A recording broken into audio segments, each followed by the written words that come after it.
Guys, welcome back to Guitar Tips, and in this video we're going to talk about how to fix Oneplus openers having auto brightness issue, which is happening for many of the users, and how we can fix it.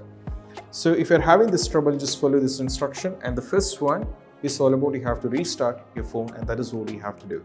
This might sound illogical, but the restart works a lot of things, and restart helps in a lot of ways. So start with a simple restart, and after the restart is done, we have to move to the next step. Next step is all about we have to disable and enable adaptive brightness. For this, we just need to go over here in the settings. Now from here, we have to navigate to the display and brightness. Now from here, keep scrolling down and you can see there is an option called adaptive sleep. So you have to turn this on, and once you turn this on, what we need to do is after this, you have to turn this off as well. And once you're done with this one, the adaptive brightness has been done, and you have to check whether the issue is solved.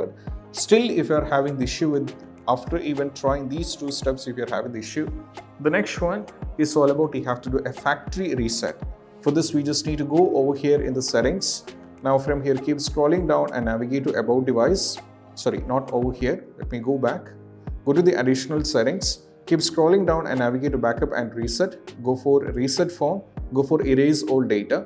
And afterwards, most probably the issue will be working. And also you can try updating the OS as well, which even work at few users. So you can try this, or just go to the about device. Make sure they are on the latest version of OS like this. So these possible workarounds can be done when you're having an issue with the brightness. And I hope this video is helpful. And if you find this video helpful, don't forget to subscribe and click on the bell icon for more notification. See you soon next video. Peace out. Bye bye.